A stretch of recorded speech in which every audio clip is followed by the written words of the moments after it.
This video slideshow is going to piggyback on a video I did a few years ago showing the difference between the VP9 full size and the VP9sk.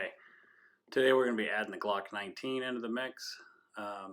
Many people will tout the Glock 19 as the perfect size fighting pistol, and we'll just give a comparison here. I'm not going to give my impression as to what the differences are necessarily, except for what the size and the weight is showing us. So we got the VP9 full size loaded with a 15 round magazine of 124 grain Federal HST, and the one you got standing there is showing you the one that would be in the chamber, weighing in at 2 pounds 1.7 ounces. Got that handwritten there because the screen's a little funny. Glock 19, again 15 rounds, fully loaded magazine, the same 124 grain Federal HST, weighing in at 1 pound 14.9 ounces. Then we'll get our VP9sk on the scale here,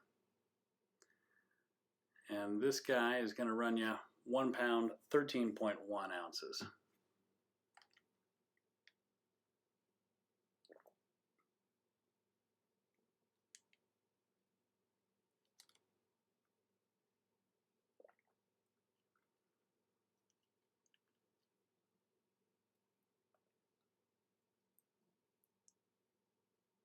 Back to back, trying to get the slide tops as close as possible to give an even comparison. Top of the slide to top of the slide, you can see your SK on the left and the Glock 19 on the right. Basically, the grip from the top of the slide to the bottom of the grip is almost identical. In the Glock 19, you've got the magazine extending out at least another 3/8 of an inch.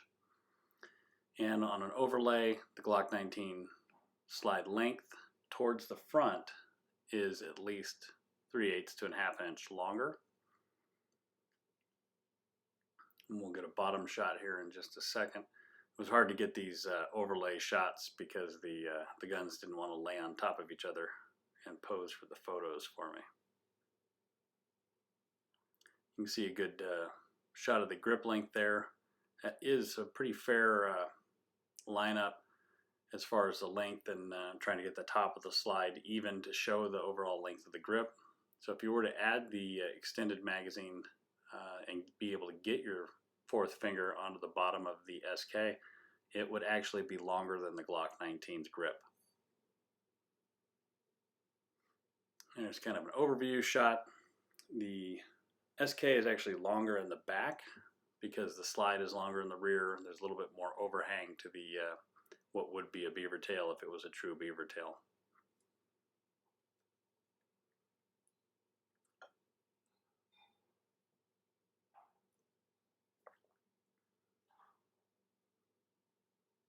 Swapping up the game here, we've got the Glock 19 on top and the full-size VP9 on the bottom. We're looking about 3/8 inch, maybe a little bit less in slide forward length being longer. The the VP9 full size will of course be longer in the rear as well. Those shots were a little bit harder to show, so I don't have any direct ones of those. Again, you see the Glock 19 on top here with the at least 3/8 to 1/2 inch a longer grip of the VP9 full size below, and because the Glock's magazine protrudes so much further, it is taking up some of that savings in the grip length. And here's a top shot. Now here I've lined them up with the rear of the slide even. It's kind of throws off the look of what we had before, where the slides weren't showing that much difference in length from the front. But this gives you an overall view of how much longer the full-size VP9 is than the Glock 19.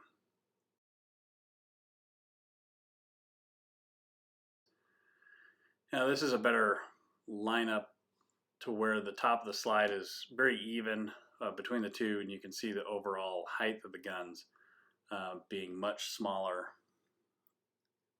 on the Glock 19. So that VP9 full size really is a full size duty gun. Here's the magazine comparison.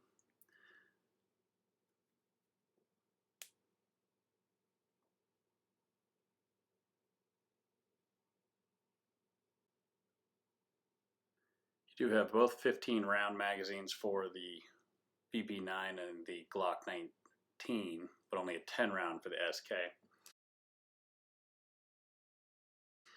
Here on the SK, we're showing the grip. There's no possible way to get a good pinky grip placement in there without using that magazine extension. It's just too short.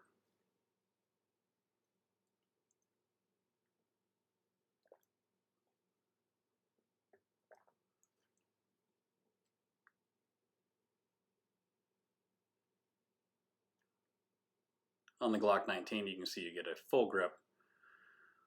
Feels very different, a little more blocky in your hand, which has always been my complaint with Glocks. But this mag release is easier to use if you're going to operate it with your thumb. And here back to the full-size gun, you can see obviously a very generous size grip. No concern for large hands being able to completely get all fingers on it.